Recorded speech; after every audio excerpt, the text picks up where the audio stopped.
Welcome back to another episode of the Fruity Podcast. And as you can see, we are in person today, which is very, very exciting.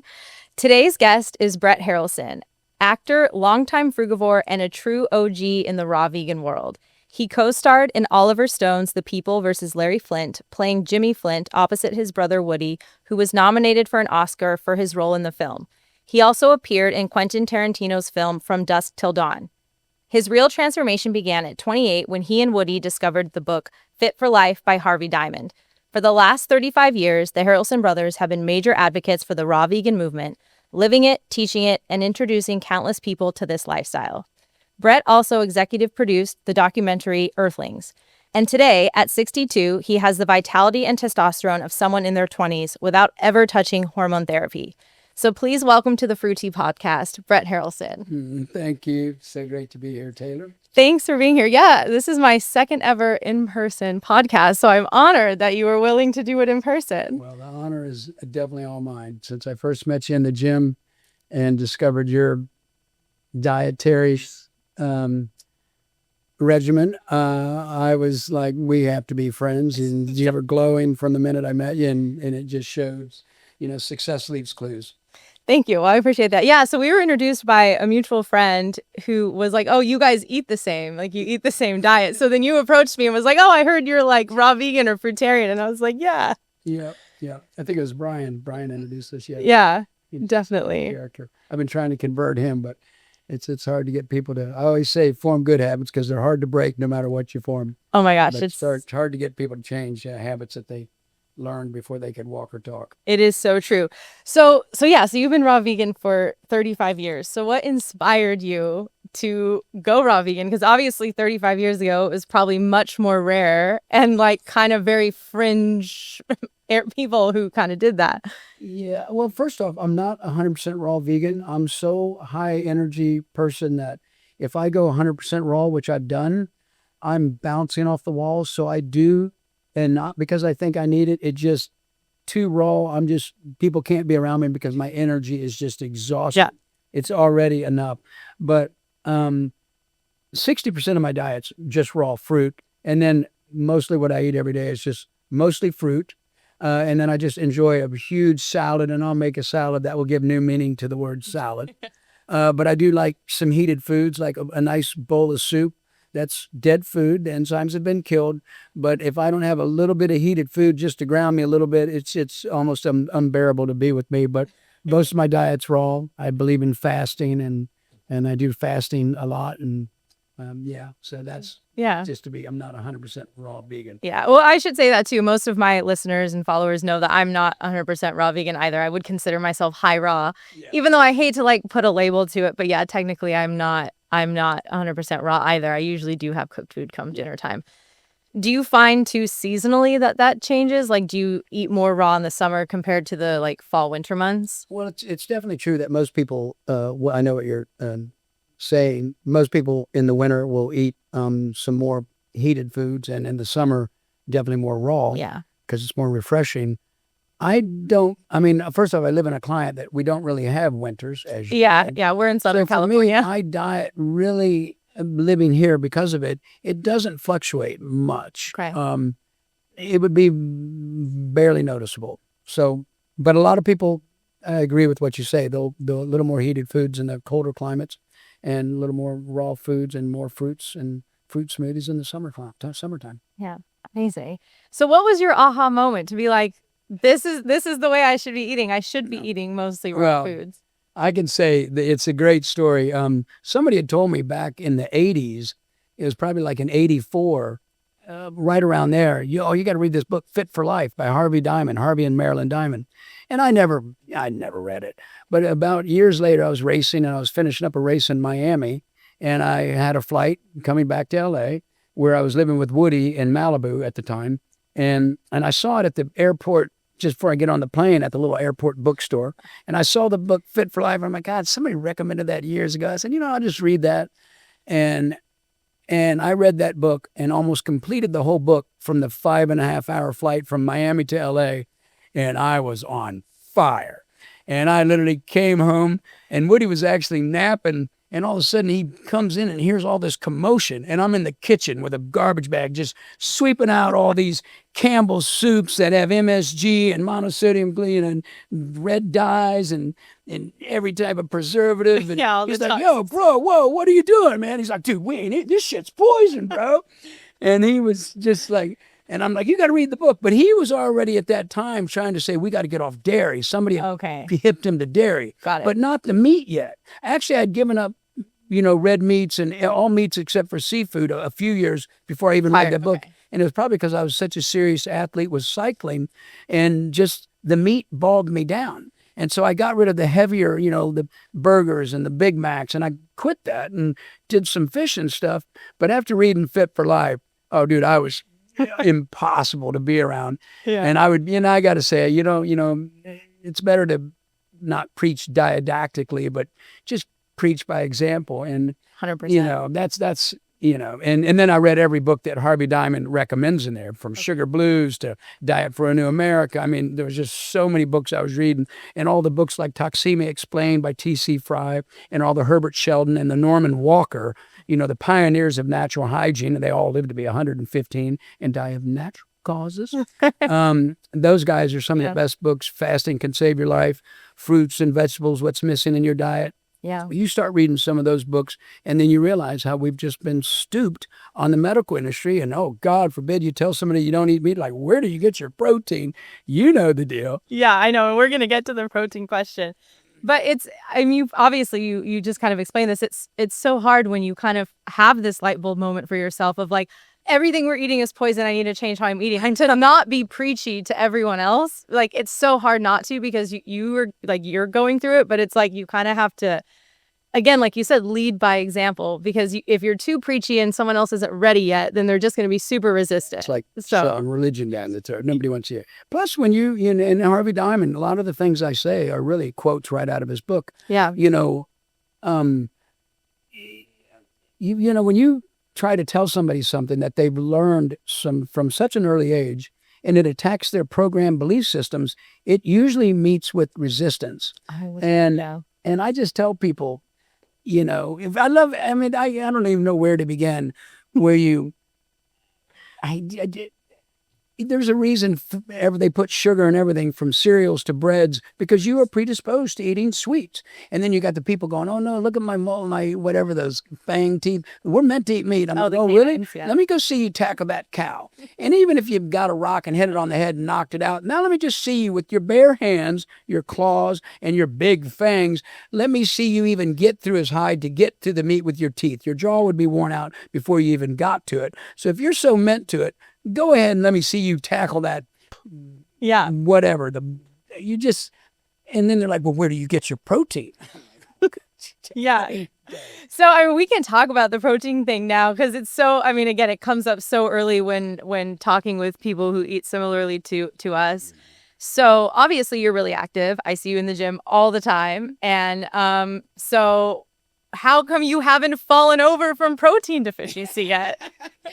It just, the food administration and the way the 4 basic food groups, when you learn how that really came about, had nothing to do with health. It was more came about from an agricultural, economical standpoint. But when you read books like Diet for a New America by John Robbins, about how much grain and how much acres you have to grow just to make 1 pound of beef. And the human body, so amazing. It can actually convert animal protein, meat, convert that into amino acids, and then convert that into human protein. But it does so at the great expense and innovation of wasting your precious battery and energy, reserves. Yeah. And I tell people, particularly people that, want to have a contest with me, a fitness contest, I'm going to almost always, I would right now probably be in the top 2% of everybody, regardless of age. Matter of fact, I know I would. Yeah. And then you put yourself against somebody that's 62. Most people think I'm like 48, 51. So I'm usually guessing. I did one of the tests recently from Novus, I think it's called. Yeah, talk about that, because I mentioned that in the intro when I was talking about your egg testosterone and vitality. So yeah, we can table the protein thing for a second. Yeah. Well, I got to say, I wanted to, I am older, and I don't really feel like I've slowed down much. a lot of people that are around me wish I could chill out a little bit. Quit smoking weed recently, which was my drug of choice, but I figured it wasn't doing my lungs any good. But, Yeah. I decided, let me do the blood work at a place that does extensive testing. They had my biological age and my chronological age about a 12-year difference. They said that's extremely good. And I knew it was going to be good. Plus, I have good genetics, but it's all diet. Yeah. But so they do the blood work. And then they finally call me in, and the doctor says, she goes, introduces herself. She goes, let me ask you, how long have you been doing the testosterone replacement? I said, I've never done it in my life. I actually am here to see where all that stuff is, because I'm considering maybe I should consider it. I've heard there's great advances. And do I want to do hormone replacement and testosterone replacement? She looked at me like hard to believe. She goes, you've not done it even maybe a little? I said, I've never done it once in my life. I've never done steroids. She's like, do you know what your have you ever, I've said, I've never done this. And she said, your testosterone, I can show you the charts. I knew it was going to be good, but even this, it's affirmation. Yeah, right. Made me feel good. I'm like, damn, I feel 978. Wow. Swear to God, 978. And I said, that's good, right? She goes, it goes to 1,000, I think she said. She goes, 978, most 20-year-olds would love to be at 978. She goes, you're like a 20-year-old. And it's very hard for me to believe you have not done that, because we've never seen anybody like you. And I said, well, genetics play into it. But I said, trust me, if you guys want to learn about it, just basically eat mostly fruit. And it's the diet as to why it's still like that. I didn't know it was going to be that good. Right. I get genes, but the diet for the last 35 years, since I was 28, so we're talking, 36 years, whatever. Yeah. That's why. Amazing. And amazing. so, need I say, let me know if I look like I got a protein deficiency, because I clearly don't have a testosterone deficiency. Yeah, exactly. And no girl that I ever dated seemed to have seen, like, this guy is not his age. He's like a kid. But well, and most like young men in their 20s do have issues with testosterone being low because of all the toxins that they're bombarded with. Drain it. Not only in food, but in things like tap water. And it's like it's draining it. And so they're having issues with this new, like, younger generation being like, okay, why is their testosterone so low? So, like, yeah, I think you're a great example, because when you take care of yourself and you're not exposing yourself to all these crazy toxins in the food supply, like, obviously we can't control all of the toxins we're exposed to, but if we control the ones we're able to control. Like the 5G flying around. Yeah, and God knows what that's going to, hey, bees aren't pollinating anymore. Yeah. Why? So, but when you control what goes into your body, like, look what it can do for you as you get older. So I think that it's like, that's such a great example that you're setting, because it is a problem for men today. Yeah. So, yeah. Okay. So clearly your hormones are great. And obviously, going back to the protein thing. So how do you think that fruit and, like, eating mostly raw, how do you feel like that's impacted your, like, physical fitness? Because obviously you're very active. Well, first off, when you're eating raw, I've said it for a long time, and I've read these in books, so I'm not sure which book I got this from. If you want to be alive, eat alive. If you want to be dead, eat dead. Yeah. Look at any species in the world, insect, mammal, marine, reptile. None of them, insects might eat other insects. And even a snake that doesn't even have a stomach or digestive, fluids and acids, like, how does a snake digest the rat or whatever it eats? It's because it eats it alive, and that animal that it eats, let's just take the rat, it ate it alive, so it's a living enzyme entity, and it starts to break itself down. It doesn't need any digestive fluids, because that living food literally breaks itself down, just as an example. But when if you're cooking the food, plant-based or animal-based worse, I hate to tell you this, when I talk to somebody, like, are you eating some vegetables? I say, oh yeah, I sauteed up some onions and some broccoli and I'm like, oh, well, I just got news for you. You've killed it. And anything over 118 degrees, you've destroyed the enzymes. And so that's where all the diseases come from.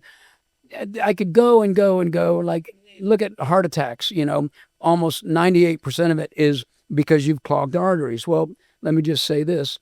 An animal fat is a solid at body temperature, and a plant fat is a liquid at body temperature. Need I say more?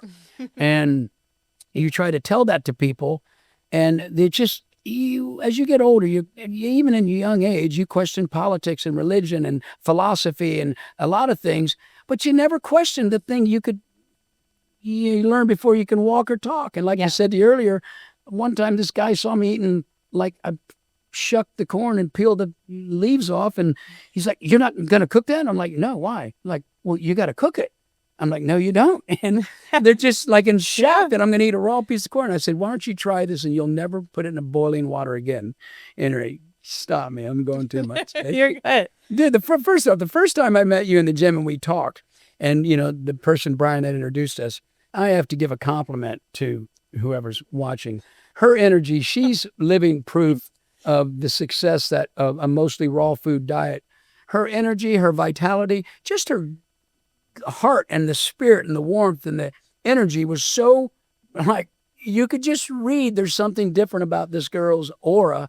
And I was just like, "You're my new BFF." And it was just so obvious. And I say that to this day. And I am honored to be here on your show. Thank you. And we're going to come back and we're going to get Woody on here because that guy loves to talk about this. That would be We've seen a lot of our friends dying, and that we've tried to tell them, and changing diets, man. Yeah. How is that at, being 62 and seeing, like, okay, obviously health problems start, different issues. People have to, they start taking medications for different issues. How is that seeing maybe friends or family members start to go through that where, you and Woody are like, all right, we're here. We're just doing everything as usual because you eat so clean. What is that like? Well, I mean, it's tough when, you see people, they're your best friends and you've tried to talk and they're like, and they always say, "Oh, here comes Woody and Brett." They're like vegan freaks, Yeah. the things they say about us. But then, later on, like one of our best friends, Wayne, he died of cancer. And I told him for over 20 years, you're living on that processed food diet. And, it's just so hard. Like, I was lucky to discover it at 28. Yeah, absolutely. And people will make change later, but it's statistically speaking, well, they say psychologically speaking, you're set in your ways by the time you're 22 years old. So you won't learn a new language if you didn't already learn it. If you weren't already an athlete, you most likely won't. You'll most likely live within 18 miles of where you live. So learning a new diet that you've already been doing for 22 years, most people now, with social media, the one thing I don't like much about it, but the one thing I do like is there's a lot of information out there showing you how bad, and big pharma is. And the whole premise of the medical industry is to, cure you. Oh, and let's see what's wrong. And let's prescribe you, like, and then if you got cancer, chemo. Yeah. What they don't tell you is 97% of, first off, chemo doesn't work at all. It destroys your immune system. And for the moment, it might kill those cancer cells. Right. It's going to kill everything. Right. But I promise you, the people that do that have no chance of living. You might delay it for a moment. Right. Get us started on the medical industry. Oh, I know. Well, again, it's more about managing than actually getting to the root cause, which at the end of the day goes back to everything you're putting on your plate. Yeah. Oh, yeah, I didn't finish the thing. Yeah. What animal, insect, mammal, marine eats dead food? It's not like that lion kills that zebra and they're like, "Well, let me put it on the barbecue for a little bit." It eats it alive. Right. So in animals in nature, no exception, with the exception of our domesticated ones that are in zoos and the pets that we feed things, dead food out of a can or out of a box that's been dehydrated. And, they die of the exact same diseases we do. No species, I mean, a lot of times they don't live to find it, they kill or be killed. Right. But other than fishes swimming around in our polluted streams that we polluted, they don't die. They don't have heart attacks. They don't have strokes. They don't have diabetes. Diabetes, 99% of it, 98% of it. Change the diet, it's gone. You won't need any of the medicines. If you're a vegan, now that doesn't mean you're healthy if all your food's cooked, but I can tell you one thing you won't have as a vegan, you won't have a heart attack. Yeah. And every species on the planet eats its food alive. Another fish eats another fish. So true. The insect eats another insect. Whatever it is, or if it's an animal that eats plant-based, zebras grain on, and it's like, where do you get your protein? Well, where did that big ox or that bull or that horse or that cow get those big muscles? All it's eating is grains and grasses, but it's eating it alive. It's a living food, and nothing, no species except for us and our domesticated ones eats a dead food diet. So every disease that you want to look for, all these different reasons, oh, I was just born that way, I'm genetically going to have heart attacks. If you want to be alive, eat alive, and every disease and medical issue that you have, not the psychological ones, if they got pills for those too, let's prescribe you this for your psychological. Yeah. You eat alive. Even if you made 60% of your diet living raw organic foods, you will almost guarantee not have any medical issues. Just 60%. Yeah. And the human body, people live 75 years, and you know that old saying, an apple a day keeps the doctor away. They were on the right track. Some cucumbers, some lettuce, some celery, some broccoli, some apples, oranges, bananas, and, pears and peaches, strawberries, hopefully organic. The living stuff. And if you just, get me started. Yeah, well, it's so true. Like, so humans are the only ones who have all these health problems. And then, like you said, the domesticated animals do. Like, you see dogs, like I have 2 dogs. Cancer. And dogs have higher rates of cancer, the allergies that dogs experience today, and they're injecting dogs with these shots to calm their immune system because their immune system's so overactive. But it's like their immune system's so overactive because they're not being fed living foods. Like my dogs eat raw meat. Like that's their biological period. You should have known. And your dog's going to live a lot longer, and you're going to enjoy that dog a lot longer. Yes, let's hope so. But again, there you go. Like they used to have allergies and they don't anymore. And it goes back to they're now eating living foods. They're not eating dead food. You got rid of some rashes that you had once you had raw. I mean, I love that story, by the way. Thank you. Yeah. You guys know my story with my whole skin condition all over my body. And I was on medications for 14 months. And when it was like, okay, I'm going to get off everything. And then I switched to fruit and slowly but surely added more and more fruit. And then everything just got so much better. Yeah. I'm so happy. That story it's nice to see someone that escaped the medical industry. Yeah. So good for you. Thank and if I had met you, I would have been your doctor. It'd be real simple. And the appointment would last about 10 minutes.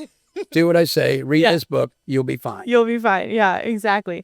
But you're so fortunate that you found all of this like lifestyle and way of eating at such a young age before any type of health issue came about. So you have such a solid foundation, which is truly amazing. Very, very, I feel the Harvey Diamond book, he wrote several books. I mean, he saved my life. I mean, he saved me from living the life that, 95% of the people are going to die of diseases at 75. Yeah. But the human body's so amazing. I forget my mind's going at 1,000 thoughts at once. I can't finish the thoughts. Yeah. But, and there it went. Oh, fuck. But the human body is... Oh, yeah, that you can live on dead food, never even eat an apple a day, and still, depending on your genes, you might live to be 80, and yet every day is Egg McMuffin, coffee for breakfast, and lunch is a Big Mac, fries, and a Coke, and dinner's a pizza, fried chicken, mashed potatoes, and a beer. Yeah. And live to be 75. And then you don't even realize you could easily be living before the technology that's already reversing aging in mice. We're going to have a big problem. We can't even live sustainably within the planet with overpopulation. Yeah. What are we going to do when, people are now not aging or even reverse aging? Yeah. And then that's going to be really interesting because only the rich people get that. And then the poor people dying, there's going to be some war. It's true. But then, like, what is your quality of life, though? Like, okay, so say you're delaying aging or you're reverse aging, but what's your actual quality of life? Like, maybe you look great and you, like, look like you reversed aged, but, like, internally, are you really reflecting that? Because that's where I'm like, there's no way that you can totally, like, out science or outsmart nature. Exactly. And I recently I did a post and I talked about how, like, when on my social media, I would constantly feel like anytime I said something, I would have to back it up by science or some type of study or research. And granted, like, there is a time and place for that. But at the end of the day, like, the human body really is so profound, and science and research can only do so much, because I think there is something truly remarkable about humans that is just unknowable. Like, we're never fully going to understand human health as much as we try, and we try to measure. And then I think it boils down to the simplest thing of eat living foods. Like, if you want to feel alive and be alive, then eat living food. Is that you want to be alive, eat alive. You want to be dead, eat dead. Yeah. And I mean, I sometimes take it a step further and I'm like, if you want to radiate light, you need to eat light because obviously living foods are very high light containing foods. And then the people back to that thing where I said, let me go see you tackle that cow and wade in. Let me see your fingers get into that teeth. But look at your hands. Perfect to pick an apple off a tree. Yep. Or grapes or, there's and no effort. Like no, it's just, no effort. And it's funny in nature. Let's say you're in some country that you don't know and you're lost in the forest and you're like, well, how do I know if that's not poisonous? Do you know? And there's no exceptions to this. These are all things I've read in all these books that I read so many. And you want to learn about how bad sugar is, read the book Sugar Blues by Susan Duffy. But if you're in nature and you see first off, there's a reason it's colorful and alluring to the eyes and it attracts you to it. And it usually smells very sweet. But here, if you don't know what the fruit is like, well, how do I know that's not poisonous? Like sometimes there's strawberries that aren't really strawberries. Well, guess what? And this is a fascinating fact. No matter where you are, if you see that colorful thing that looks like how do I know if it's edible? Take it, just open it up, bite into it a little bit. If it's delicious and sweet, eat it. And if it's not and it's bitter. Like, well, then don't eat it. Because there are some colorful and they look pretty. Yeah, they do. Not many, but one thing's for certain. If it's healthy and a good fruit for you and you're not aware of it, just open it up, put it to your tongue. And if it tastes sweet and delicious, eat it. It's good for you. Yeah. No exception. It is amazing the symbiotic relationship that humans and fruits have because the more it's beneficial for fruit trees for us as humans to eat them because as we eat fruits, we then leave behind the seeds, which then grows more fruit trees. And it's one of the easiest ways to feed ourselves because, again, like you said, we have hands and we can just grab them and there's no effort versus if you needed to go and hunt a deer or something you have to be really fast and humans were fast, but we're not fast like a lion or a cheetah.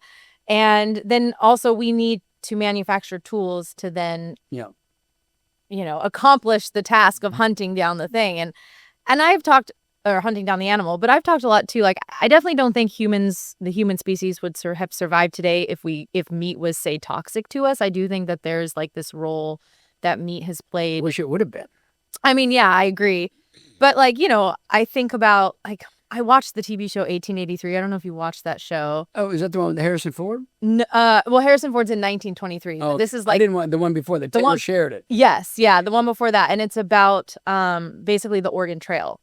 And I didn't watch that one yet. It's just, it made me think, I'm like, there is no fruit trees around. There's the middle of winter. There's nothing. They had to eat meat or they would have died. So I'm like, I can see how there's this role for human survival. Sure. Okay, yes, humans can eat meat. It won't kill us. But do I think we're a species that's meant to primarily eat meat and live off meat? No. That's where I'm like, Well, what's interesting, and again, a lot of all these books I've read is where I've learned this stuff. It's interesting, the true Eskimos up north that eat this blubber, the whale. Yes, yeah. And it's funny, they're like, well, why do these things have almost an all blubber diet? And yet they don't have the arteriosclerosis, the diabetes, the heart attacks. They're like, well, they're eating it alive. It's a raw food. Even though it's maybe not the most optimum, get down towards the equator and start eating some fruit. But even up there, they don't have the diseases because they're eating it raw. Yeah, and cooking it. And so even then, I'm going to say, if you're going to eat meat, I probably won't convince you to eat it raw unless it's sashimi or sushi. Yeah. But you would be doing yourself a favor not to cook it. But ideally, I would recommend try some fresh fruit. Isn't it amazing?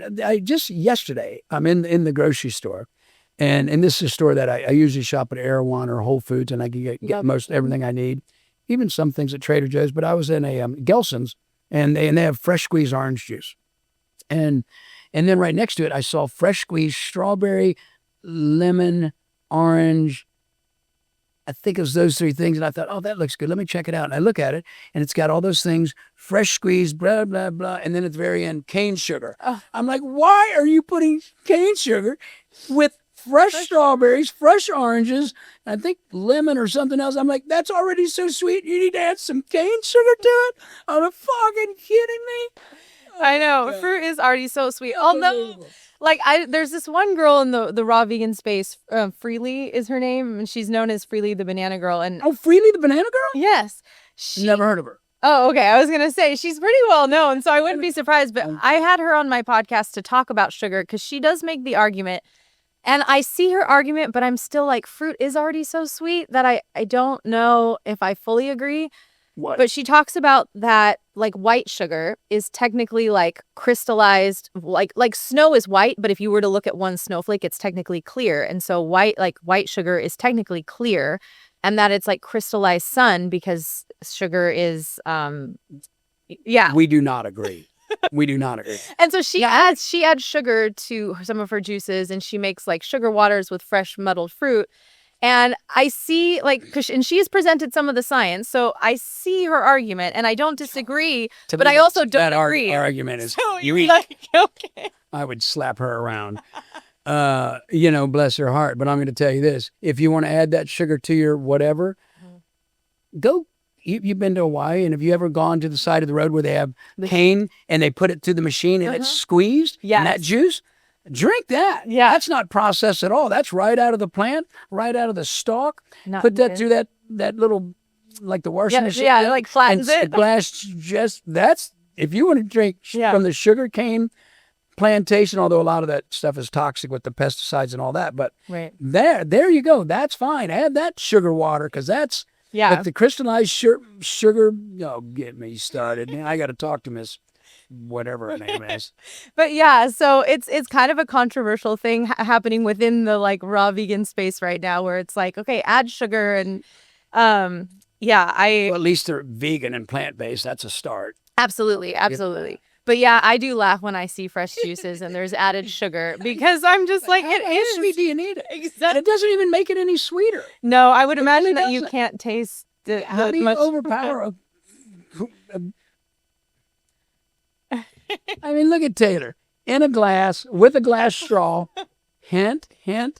Yep. Take note. Plastic. Fresh. Thank you. Plastic. That's in all of our brains now. Yeah. And with fresh squeezed orange juice, how are you going to make that sweeter? I mean, and why would? Oh, get me started. Yeah. Keep me on track here. So going back to, I know we keep bouncing around, which is fine. Like it's just, I like when the conversation just moves naturally. But so going back to the protein thing, what is the biggest thing that people misunderstand when it comes to being vegan, but even being raw vegan or being fruit-based with protein? Because that's the biggest question I get. Where do you get your protein? Absolutely. I'm sure that's the biggest question you get. Where do you get your protein? So what do you tell people if they want to learn? It is the most, and you and I have talked about it before in the gym and at other places, but when you tell people you don't eat meat, the quickest and most common response is, where do you get your protein? First off, you don't need near that much protein. Anyway, the meat and dairy industry have convinced you if you don't get their protein and eat their meat, and they're promoting their products, and they're all in bed together with the 4 basic food groups and the Food and Drug Administration, which right off the bat, why is the Food and Drug Administration together? Why is that? That should be sending off a red flag. But protein is built from amino acids, and there's no doctor in the world that would argue with that. And the human body is amazing. It can convert animal protein into amino acids and convert it into the little bit of human protein that you need. But again, as I said earlier, it does so at the great expense and innervation of the human body. And then you got the dairy industry. Oh, if you don't get your calcium from the milk, which is bullshit. It actually drains your calcium eating milk. And it's a dead food too. And by the way, they now allow, and Woody was the one that researched this, and you can look it up. They now allow, because these udders of the cows are so overworked in the factory farming, get me started on the factory farming. They now allow 2 tablespoons of blood and pus in every gallon of milk. And it is in every gallon you buy at your local grocery store. But they will tell you, if you don't get your calcium from the milk, then your teeth are going to fall out, your bones are going to break. And I mean, it's just more bullshit by the if you think the multi-billion-dollar meat and dairy industry is any less corrupt than the petrochemical or the pharmaceutical or the medical industry, I mean, wake up, people, and don't let them poison you and force the vaccines. And I mean, did we talk about COVID now? The scamdemic? Yeah. Let's keep on track here. Go ahead, babe. I mean, I just tell people, You never think that, eating apples and oranges and bananas and some broccoli and celery and carrots is protein. It's pure protein. It's pure amino acids. Yep. So that will convert to the little bit of protein. And if you're running marathons, then maybe you could store up some with some energy bars, plant-based energy bars, and you can run those big marathons. But, you're going to be less effective in that marathon eating your steak and all that you think, yeah, get me started with these weightlifters. Oh, I got to eat my 12 eggs a day and my 4 pounds of beef. Yeah, it's so funny. And like that's what I always tell people too is it's all about amino acids. Yep. That's all your body wants. If you're gonna eat an overt protein source, whether it be meat or even I'll even say something like say tofu. Or plant. Your body is still gonna break that down to get to the amino acids. Like that's all it wants. So why not just give it amino acids in its more simple form and just save yourself the time and energy. And what you don't even realize, and most people don't realize much about health, and even to become a doctor, it's only one semester of nutrition. It's and crazy. All that nutrition is books written in the 50s. So talking to a doctor, it's like, why would I even waste my time? They're so programmed with 16 years of college after high school, if you're like some of my doctor friends, and they are so programmed that to try to talk to them about, even doctors. And it's funny how they're going to teach you about health, but he's dying of the same diseases later on that he's trying to, it's bullshit. Yeah. But I forgot the thought where I was going. I know it makes it more interesting for the person listening when there's a point, but I forgot it and it might come back. It might come back. That's okay. But it's true. A lot of times, like 80% of medical schools don't require any nutrition course at all. Some might take it or not, but it's not required. And what you would learn is a waste of time anyway. Yeah, it's the bare minimum. And so that's why you get these doctors saying, oh, fruit sugar is the same as processed sugar, so don't eat your fruit, or they blame fruit for diabetes. And it's like, wait a minute. No, like you cannot say like fruit, the sugar in fruit literally exists because of the sun, because photosynthesis occurs, and then it's putting that in there. You cannot say that's the same as the factory made sugar alcohols and all of that. So, and high fructose corn syrup. Yeah, I mean, pick your poisons in life. If you want a beer every now and then, have a beer. Yeah. If you want to, I mean, I don't know. Or like you smoke weed, so you were like, I smoke weed. I pick my poison. It wasn't doing my lungs any good. But I'm happy to say, and I think I told you this, but it has now been 18 months, no coffee, no marijuana. And my name is Brett Harrelson. I'm a potaholic. 18 months, not one puff. None at all. That's and amazing. No coffee. However, I still have had some yerba mates, and I still have had I've had caffeine, which I've been trying to get rid of completely. I don't do it every day, but I will have yerba mate or a cup of tea that has caffeine, and it's not good for me. So I pick my poisons too. But do you find though that you probably, like if you had coffee, were you having it because you enjoyed it or because you needed the energy? Well, that's a good question. First off, the energy that you might get from that caffeine, which I've heard is more just because it decreases your sleep molecule that makes you feel tired.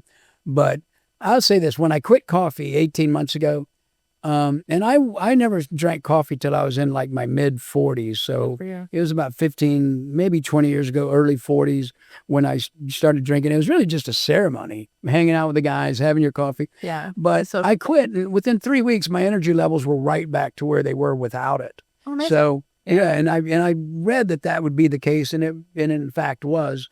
So a lot of it, like I said, a lot of it's just habits, and as I always say, form good habits because they're hard to break. Definitely don't form the bad ones. And I do remember what I was going to say a minute ago. I knew it'd come back. Your pancreas is the main thing your pancreas does is produce enzymes. But when you eat dead food, the pancreas is producing all these enzymes that go all throughout your body to maintain perfect, harmonious health and, perfect, harmonious balance. And when you eat dead food, what it's supposed to do is then, because it will divert its enzyme banks and it will throw those enzymes into the stomach to digest all that dead food. But now you're robbing it of maintaining your perfect, natural hygiene and your health. Yeah. You don't want to rob the pancreas and make it digest your dead food every day, which is what most pancreases do. And even when I do have that bowl and Cece will tell you, anytime I eat some dead food, like a bowl of soup or maybe some bread with my, soup, I eat an enzyme pill. by enzymatic, which is one of the top enzyme Yeah. pills. But that's not a get out of jail free card. Saying, "Oh, I eat dead food. I'll just eat an enzyme pill." Yeah. That's not the case. And like I say, fruit is most of my diet, and it's why I have the energy I do, and the hormone levels and testosterone levels that I do. Is most of my diet is raw, and it's been that way since I was in my late 20s. Yeah. And most people who eat a lot of fruit or eat high raw, it's very rare. I mean, sure, some maybe enjoy caffeine for the social aspect, but I rarely meet people who eat that way or eat this way who need caffeine for their energy, because they're getting so much natural energy from their diet, versus if you meet someone who's carnivore or even keto, you almost never meet someone who's carnivore or keto who's not doing caffeine, because they all are needing energy from somewhere because their body is so starved of sugars and no living food. And I think it was in the Harvey Diamond book. He said, well, first I love the one thing he said, if we're so meant to eat meat, I'll tell you what, why don't you put in a baby pen with a little, 1-year-old baby in a pen, put in there a little rabbit and an apple. If he tackles the rabbit and starts trying to eat it, I'll give you $10,000. But I forgot the thought again. Well, just, most people are just, the other thing that Harvey Diamond says, show me, why is it that after a big, heavy Thanksgiving meal, it's not like, hey, let's go jog. It's like, there's the nearest couch to pass just on. lay down. Your energy is so robbed and so dead. It's where can you fall asleep? Because all of your energy, the body's number one priority at any given time is to digest the food that comes in its stomach. 100%. And if that's in the form of cheeses and meats and pastas and burgers, you eat a bunch of that stuff, you're just, you have no energy. Yeah. And I love it when I run into somebody that's, they're like, I don't know why I put on a bunch of weight, but I'm not doing anything different than I did in high school. I'm like, well, it catches up with you. What you got away with when your batteries were so charged at 15 and now you're 30 going, what's happening? It doesn't happen overnight. It's slowly over time. And it's just, and you try to tell people, to change that diet and just don't listen to me. Try it yourself. Yeah, exactly. Try it on the greatest proving ground of all, the human body. And you tell me how you feel after you after 7 days, 10 days that you and I are talking about, and watch what happens. Exactly. See how good you feel. I even just notice it like it's mostly in the summer, because I eat like so many raw dinners in the summer. And then if I decide, I want to make some like steamed potatoes or maybe have some rice, like after those dinners, and I usually always take my dogs for a walk after dinner, I'm like, man, I just want to go sit on the couch for a minute and before I take them for a walk, versus if I've had like a salad or some other like type of raw meal, whether it's like a crudité with a sauce or like spring rolls, I'm like, okay, let's go for a walk. I'm ready to go. It's so crazy to see the difference even within myself when I'm like having a meal of cooked food, because I'm so used to just having all of the living, vibrant foods. Yeah. And you're like, just like me, your vitality and your energy and just the way you radiate, just such a great energy. From the minute I met you, Taylor, I was just like, I'm honored to know you and so glad that we met, and your friendship is, I dig the shit out of you. Thank you. I appreciate it. It's great to meet a fellow. Yeah, a fellow fruit baser. Yeah, no, they are. They're so rare. What does a typical day of eating look like for you, from like the time you get up till like you go to bed? For me, again, the Harvey Diamond book which led me to read all the other books, but Harvey Diamond's book, Fruit Till Noon. Okay. So it's always first thing as soon as I get up, fruit smoothies, and it's just got every fruit in the world, and I'll blend it up. And just have these fruit smoothies, and I'll put some frozen bananas to give it a little texture and thickness. Not that it'd be better if it was. I'll put in like 1 raw banana and then 2 frozen ones just to make it a little thicker. Of course. I'll put in a bunch of fresh blueberries, but I'll also put in some frozen blueberries, again, to give it that thickness. I mean, there's something to that. Of course. Then at lunchtime, I'll often go to maybe the Co-op, where they have a great organic salad bar. They used to have one at Rainbow Acres, but they closed it down after COVID. I know, that was bad. COVID. Yeah. But I'll just have a big salad. And with that salad, I might eat a piece of bread with the salad. Okay. And so that would be my dead food with it. Mm-hmm. But again, mostly raw. And that's another thing.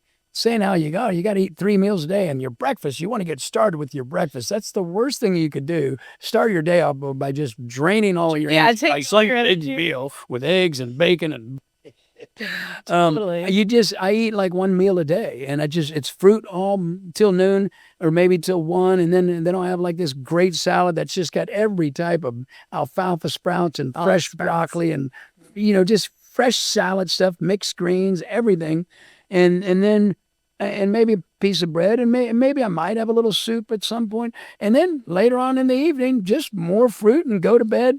And probably a few hours, I go to bed usually around 8:30, maybe 9:30, or sometimes 7:30 in the winter when it gets dark earlier. Yeah. But I usually won't eat past like 6 o'clock. But if so, it's just fruit. So, Yeah. and- Easy to digest. Yeah. Yeah. Awesome. Yeah. The time change, like obviously right now it gets dark at like 5 o'clock. I know. And this year I've been so committed, and granted it's only been a couple of weeks since we've changed the clock. Try to stay up a little later. So you Well, don't get no, up at I've 4 in the been- morning. Yeah. Yeah. I don't quite have that issue, but I've been committed to eating dinner before the sun goes down, because I've been my whole journey this year has been like very focused on my circadian rhythm and being in line with the sun. So Good commitment. yeah, and we'll see. We'll see how the winter goes. But if the sun goes down and I haven't eaten dinner, whether it's like work or life gets in the way, I'm like, okay, I will only have fruit, or I'll have a juice.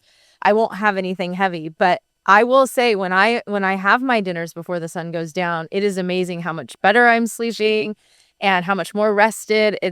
There's truly something to that. And so yeah, I can see why you're like, yeah, I'm eating dinner early and then going to bed early. And I just read an article in the last week that it said in new research, take that for what it's worth, but it actually said that now we're finding that in this article, and it's a pretty good article, said that it's not even so much the amount of hours you sleep. They say 8 hours is good, but it's the consistency, meaning are you, like what they say is now scientifically with research proven, like if you go to bed one night at 8, but then the next night at 11, the next night at 9:30, and then maybe the next night you're out drinking and you stay up until 2, and then maybe you sleep until 7 one morning, or then you sleep until 11 or 12 the next day, and it's all over the place. They say that is way worse than if you only got 5 hours of sleep.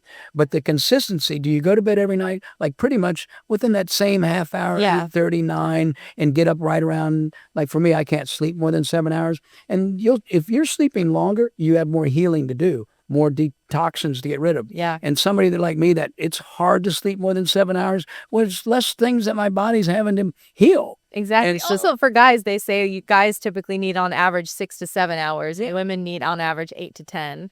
So you're right. Why does a woman need 8 to 10? I haven't read that. Because of our hormone cycles. So women typically have 28-day hormone cycles, and men have 24-hour hormone cycles. And so women need Which usually. pass that information. I'm going to read that. I just didn't know about it. Yeah, I got to definitely. say, of all the things I read, I never heard that. Yeah. Women have a 8 to 10. 8 to 10. So if Men they're on their 6 to cycle, 7. they usually need Yeah, closer to 10, that and then makes usually sense. a minimum of 8. It's Enlightening. fascinating. So yeah, I knew I wanted to hang out with you and Yeah. learn. learn some things. Yeah. But yeah, so when you're like, oh, I can't sleep more than 7. Okay, that seems about right for Yeah. you being a male. Yeah. Yep. So what are your workouts like? Because I know you do. Oh, you also do some crazy stuff just because you can, strength wise, because you showed me some videos and stuff. But what's like a Right. normal workout? Well, yeah, I do. The gym for me, of all the things, I mean, back in the day, in my 30s, I was working out 5 hours a day, and people are like, how do you work out that much? But it was what I enjoyed. I'd get up. The gym is the least favorite. Lifting weights is to keep the muscles, really toned. Yeah. But then I'd go on my bike ride, which I always love, an hour and a half bike ride. Then I'd go kayak for like an hour, maybe an hour and a half. And then I'd go do a yoga class for an hour and a half. And then I might even do another yoga class later in the day. And all that's before even noon. I've already worked out 5 hours a day. Yeah. And I was doing that every day and just living on fruit. And then I started like walking on my hands, which a lot of people know me for the handstands. Yeah, that's what I. I actually hold the unofficial Guinness World Record. I was set to do it. And then I had, flown all the Guinness World Record people out. And then it rained. And I was just like, but anyway, I had already done it. But then I did it the next day with the guys after they had flown back. And I was like, I'll do it again. I never got around to doing it again. But my record was 1,154 steps in 56 minutes and 20 seconds. And people are like, how do you even stay upside down for an hour? But you just get used to it. But when people see me walking down, so you can Google Brett Harrelson and it brings up all. Oh, I'll stitch in your video that you sent me. I've done it all over the world. But if people really knew, and I'm not trying to be falsely modest, I love to inspire people, and yeah, it's cool to impress them a little bit, but they could do it too. I mean, if you're in decent shape and you wanted to learn that, going down the stairs is actually way easier than me walking across this, studio on my hands. I mean, I can do it, but it's all my effort that's fueling me to go across the studio floor. Whereas going down on the stairs, once you have granted, you're in good shape, you got a good core on, not some slouch, but going down the stairs, all I'm doing is maintaining the balance. Yeah. Gravity is doing all the work. People are so blown away. If they only knew how easy it was. I mean, I've been doing it since I was 15, and it started when I was in my front yard, and there was a curb right there, and me and my friend Gary were always, and this is back, I didn't know to keep the legs as one. They were flailing around, trying to counteract all these different balances, pulling me in different directions. But I was right at the curb, and I'm like, oh, I'm going over the curb. And I went over the curb, and I was still up, and I'm like, the light bulb went off. And then I went to my neighbor's back patio that had 3 steps, and I knew they were at work. And the very first try down these wooden steps, it was maybe 3 or 4 steps. I bah, bah, bah, bah, and I did it. And then it just went from there. And then now I'll just, I do the Santa Monica stairs, where my record is 21 times from top to bottom. And people didn't know, plus I've raced cars and motorcycles, so I've had some bad accidents that hurt my ankles. And they were like, God, how do you go down 200 steps? And I go, sometimes there's people, and I like to screw around with people. I'll pass them. And I'll be like, could you speed it up? And they're like, what? That's hilarious. And I've had some people look up and try to catch me thinking I'm falling. I'm like, oh, don't touch me. Yeah. And but little do they know, it's going up that's so fucking hard. Going down, I got that shit done. Oh, yeah. But it's not that hard. It's just a balance exercise once you got your handstands down firm. Yeah. Yeah. Amazing. I'm going to get you doing it in no time, Taylor. I would love to learn. I would. I'm sure you wouldn't. It wouldn't take you long if you really wanted to learn. Yeah. So last question, what keeps you committed after all these years to continue to eat this way and not give in to, oh, maybe I do need to eat some meat here or there? Oh, well, success leaves clues. First off, I never get sick. Never. Yeah. I never get sick. And I cannot emphasize that enough. I've been sick in the last 20 years. Yeah, I had one too many drinks last night. That's the only time I get sick. And I did get COVID, and I did feel it. That's a pretty strong flu, cold, whatever. And it definitely put me on the couch for a few days. I didn't feel like I was dying. I needed to go to the hospital. But it's almost unheard of that I'll get sick. Yeah. So why would I, I just know health, and I've just read too many books, and it's just I know some people go on a diet and then they lose the weight and they're like, okay, I'm back. And then they go back to what I'm like, go stay on the thing that got you there. Yeah, exactly. And why, exercise isn't oh, let me get in shape for, I got this movie I'm doing. Let me get in shape for this movie. And then it's a habit, and exercise isn't something it's part of your daily routine. Yeah. And I always do it in the mornings. If I don't do it in the mornings, it's not going to happen anymore. But I was in the gym, I think it was yesterday or maybe it was the day before. I was there waiting for the door to open at 5 a.m. because I'm up at 4 a.m. because I went to bed at 7:30. And, but to me, it's just part of my life. Stretching, important. Get on the bicycle and do the cardio. I used to ride the bike on the streets more, but I've had too many near misses with everybody not paying attention to protection. So now I get on that assault fitness. That was gnarly. Yeah. And then I go to the gym to lift weights. So I do the toning, I do the cardio, and I do the stretching, and it's not something that I'll ever stop. I don't have any, it's not I've never once, there's been days I maybe had a little less energy. I'm like, I'm going to go to the gym. I never once went to the gym going, oh, fuck, I wish I wouldn't have done that. I'm always like, God, I'm glad I went. Exactly. I almost skipped today, but it's really, it just makes you feel good. It does. Yeah. I get those endorphins. Yeah. Yeah, totally. So at the end of all of my episodes with my guests, I do some rapid fire questions, and these are just fun questions. Oh shit! I'm gonna get embarrassed. All right, you ready? Okay, I guess so. Which you kind of already answered the first one, but your go-to breakfast? So that's fruit. Yeah. And then what's your favorite fruit? In season and when they're right, perfect. Peaches, nectarines, and most recently in the last year, I've just really come to love passion fruit. love passion fruit. And that's, you told me, I think you said that's one of your favorites. It is. And you told me to mix that and watermelon. Yes, which I still haven't, I forgot to do. You need to try that. But yeah, amazing. I'm going to wait till you. Okay, so what's one fruit that you could eat every day for the rest of your life if you can only eat one? So out of your favorites, which one? God, that's a tough one. I mean, I would just do the one that caters to my taste buds the most. And it's the easiest to eat and organic. I would stay with nectarines and peaches. Okay. Well, out of the two, I mean, I know they're very similar. To me, there's no difference. If they're both good, then okay, so either one. They're both great to me. And then what's one like raw vegan hot take that you stand by? Hot what? Hot take, like something that's controversial about like, eating raw or mostly fruit. Like what's a controversial one that you stand by? Well, just that, it's not too much sugar that they tell you. It immediately converts to glucose with no innovation whatsoever. And did that kind of answer? Yeah, that answers your question. Yeah. Okay, good. Because, that's a controversial one. Is it so much sugar? Yeah.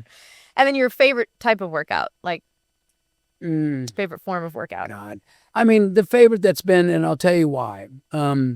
It's doing the Santa Monica stairs, going down on my hands and back up on my feet, because it exercises, first off, doing handstands, everything from the waist up, even the supporting muscle groups, which is what handstands really are, biceps, triceps, shoulders, chest, core, back, it does them all. Going down, full upper body workout all the way around. Going up, all the legs, and then the cardio. So stairs, handstanding it down, and going up at a decent clip up, that it does the whole body. Yeah, that does sound fun. Sounds challenging, but very. And then go home and do a good stretch session. Yeah, there you go. Stretching. I know I'm awful at stretching regularly. So what's the most underrated exercise you feel like? And maybe it's stretching. Oh, well, you're going to say, if you were going to tell me what is the one thing that you do for physical activity to make your overall body better and to go through life, you're thinking cardio, strength training, weightlifting, or stretching. If you're going to tell me I can only do one, I would get rid of, it would just be stretching. Stretching. Yeah. And holding those poses. And ideally you got a partner that can help you with it, that can help you go that little bit further, and then breathe into that, surrender through the breath, and hold those stretches for minutes. Yeah. And you'll make great gain. And there's no, and when it comes to physical fitness, there's like weightlifting. If you want to put muscle on, you're going to spend some time in many weeks, maybe several months, depending on how many pounds you want to put on. And in cardio, you want to increase your aerobic threshold. You're going to have to, do that every day, and you'll slowly build. Yeah. Stretching is the one that you can make the quickest advances that are so monumental in such a short, what you can do in 1 month with a commitment of doing like an hour a day. And in what you can do in like 6 months, you'll be a yogi in the Cirque du Soleil. All right, I'm inspired now because I'm flexible, but I could be more flexible because I don't stretch enough. So. I was the guy that would go to the classes and it's all women, and the teacher who knew me, he'd say, now, and if you're really flexible, and it would be very few people could be as flexible, and I'm not where I haven't been I've been a little neglectful. But I still do stretch and stretching for sure. Yeah, I mean, I see you stretching all the time, and I'm like, I should be taking the time. And then I'm like, I finish my work, and I'm like, okay, on with my day. I don't take that time to stretch. Okay, so you kind of answered this too. Early bird or night owl? I rise and set with the sun, so I get up early and I go to bed early. And then one habit that's changed your life? Plant-based diet and yoga. Vegan and yoga. Vegan and yoga. Nice. Two answers. One thing you wish you started sooner? Vegan and yoga. Really? You already started it so soon too. Yeah, but I wish I would have grown up like, I know like Woody's children, they were all raised by Woody and Laura. So they were raised on no processed food. Yeah, that's amazing. They didn't have cell phones until they were like well into their teenage years. But they were raised on a raw plant-based diet and, hallelujah, breastfed for the first 2 years. That's amazing. We were all infant formula. The number one cause of sudden death syndrome is living on that heavily processed. Yeah. The no breast milk. Yeah. And then you kind of answered this already in a book that influenced you. There's so many. But if I were going to tell you people the book to read, the reason I say Harvey Diamond's Fit for Life is because it's for the average truck driver, school teacher, that doesn't know anything about health and diet and exercise. And it's such an easy to read book with so much comedy and humor that you're reading it while laughing your ass off. But if you want to read the Holy Grail, at least as far as, I'm sure there's many other books out there, but without question, 80/10/10 by Dr. Douglas Graham. Dr. Graham. That's the Holy Grail. And he starts the book by making honorable mention to Harvey Diamond. That's who I would definitely read 80/10/10 by Dr. Douglas Graham. It's the Holy Grail. Yeah, he's amazing. Change your life. Sunrise or sunset? Oh, that's and I can't answer that. I can't, both. I don't have a preference. I'm with you. That's a hard one. I mean, I guess you'd say just because more people are awake and I'm a social person, so probably sunset. Yeah. Particularly living on the Pacific Ocean and seeing it. Yeah. But they're both beautiful to me. But I probably, if I had to pick one, I'd say sunset. Yeah. But yeah, whatever. And then one thing that you want people to stop believing about aging.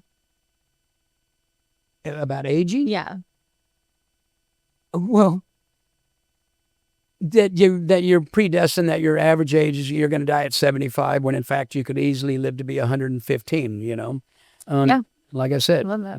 Want to be alive and you want to live long and not die of diseases. Stop eating the processed, chemicalized crap diet that supports the meat and dairy industry, that then passes you off to the pharmaceutical and the medical industry. Yeah. Which profited more than any industry. They profited in the United States alone $1.5 trillion last year, and the oil industries $500 billion. Now, I always thought it was the oil industries, and little did I know, of course, it's the medical industry, the big pharma. 100%. And they're all in bed together, the Food and Drug Administration. So true. Keep those profits coming in. Keep them safe. Yeah. All right, last one. What's your guilty pleasure, that's like a non-raw craving, if you have any? Even before I knew anything about diet, with regards to, raw foods and vegan, I was a cyclist at 15 years old in the cycling club. And this is back when, people would make fun of you for wearing those biking shorts back in the, 76 and 77. And it wasn't popular yet. Greg LeMond was like the American guy that was popular, and it was long before Lance Armstrong. But they were always saying, don't eat, the sugar and the candy. And so I never knew this. And so at a young age, just thank God for that, I gave up sweets. I don't eat candy. I don't eat ice cream. And I occasionally maybe have a vegan ice cream, which is just pure sugar crap. But I gave up all the sweets. I mean, first I'm eating sweet all day long. Yeah, sugar all day long. You don't crave. So I don't miss any sweets. But when some people says, do you want a little piece of chocolate? It's a really healthy chocolate. I'm like, no, I'm good. But like, sure, you don't want to just a little bit? I'm like, it's not like I'm resisting any urge to have that chocolate. Exactly. I mean, go ahead and have it. At least it's a good quality one and not Hershey's. Yeah. But it's not for me. And you don't ever see me having a dessert. You don't see me having sweets. I don't eat the cookies. It's just a habit. Yeah. So would you say vegan ice cream once in a while is kind of like the one that doesn't happen? But it's not really. It's almost unheard of. Not even once a year. Yeah. I wish, I'll conclude by saying this. I wish people would eat, first off, stop being the whole industry around food with restaurants and everything and the presentation, and it's this social atmosphere. Look at food as, what do you want to put in your body to be the best fuel, and not be so emotionally attached to the whole process. Yeah. And you can see the people that, they just can't stop these habits of eating junk food and stuff. And I feel for those people. Yeah. And you try to talk to them, but changing those habits. But don't be emotionally, just like, what's the best fuel? Put some high octane fuel in you. Eat that fruit, and it's enjoyable. It 100%. caters to the taste buds. And yeah, that's what I would say, Definitely. Stop being emotionally attached. Just put a good fuel source in you. There you go. Hallelujah. That's a great point to end on. Well, thank you so much, Brett, for being on my podcast. I appreciate it. It was fun to chat about all the raw vegan things, fruit-based things. My pleasure to be here. My pleasure. And we're going to have to come back and get my brother on here. I just think that would be so. That would be a very fun he's conversation. The greatest humor to go along with all these things. I'm probably not quite as funny, but he's such a crack and a wit. Yeah, but that would be fun for all three of us to have a nice, fun conversation. I love you and so glad we're friends. Thank you. I appreciate it.